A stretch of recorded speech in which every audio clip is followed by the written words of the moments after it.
Кніга прарока Езекіэля, раздзел 17. «І прамовіў да мяне Господ гэтыя словы. Сын чалавечы, прыдумай загадку і раскажы прыпавесць дому ізраільскаму, і скажы: гэта кажа Господ Бог.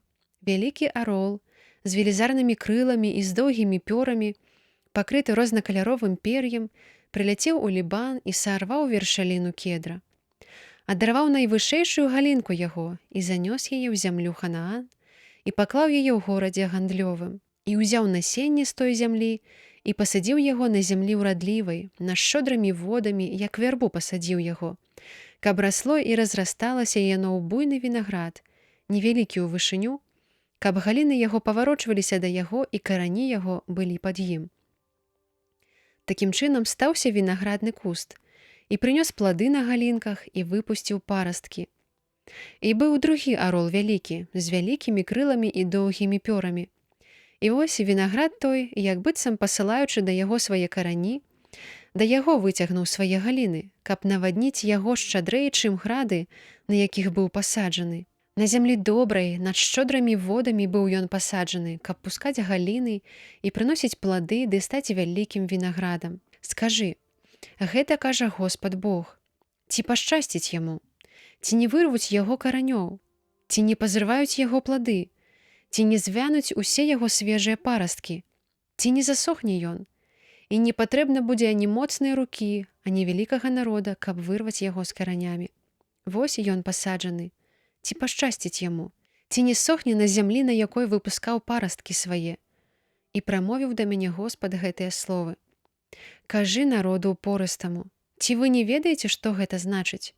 Скажы: вось прыбыў цар Бабілона ў Єрусалім, схапіў цара і князёў яго, і завёў іх да сябе ў Бабілон, і ўзяў аднаго з нашчадкаў царскіх, і заключыў з ім запавет, і прысягаю звязаў яго, але і магнатаў перасяліў зямлі, каб было царства пакорным, не паўставала, але захоўвала запавет яго і было яму верным. Ён адступіўся ад яго і паслаў пасланцоў у Егіпет, каб даў яму той коней і многа войска. Ці пашчасціць яму, ці выратуецца той, хто зрабіў гэтак? І ці ўхаваецца той, што парушыў запавет?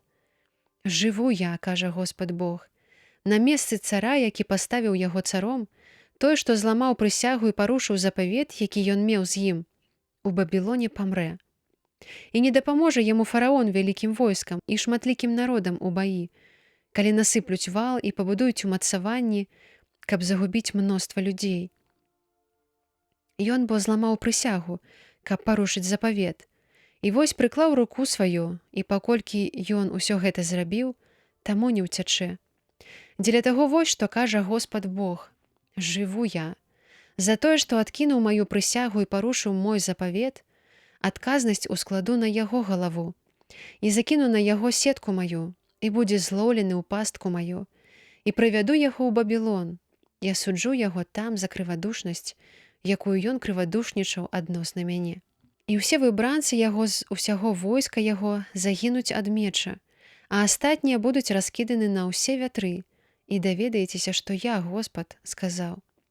Гэта кажа Господ Бог. І я вазьму вершаліну вялікага кедра і пасаджу. З маладых верхніх парасткаў яго выламлю галінку і пасаджу яе на высокай і стромкай гары. На высокай гары Ізраэля пасаджу яе. І яна пусціць галіны, і дасць плод, і стане кедрам высокім. І абжывуцца пад ім усялякія птушкі, ды ўсё крылатае будзе гнездавацца ў засені яго галін. І ўсе дрэвы той мясцовасці даведаюцца, што я, Господ, які панізіў дрэва высокае, і ўзвысіў дрэва нізкае, і высушыў дрэва зялёнае, і зазеляніў дрэва ссохлае. Я, Господ, сказаў і здзейсніў.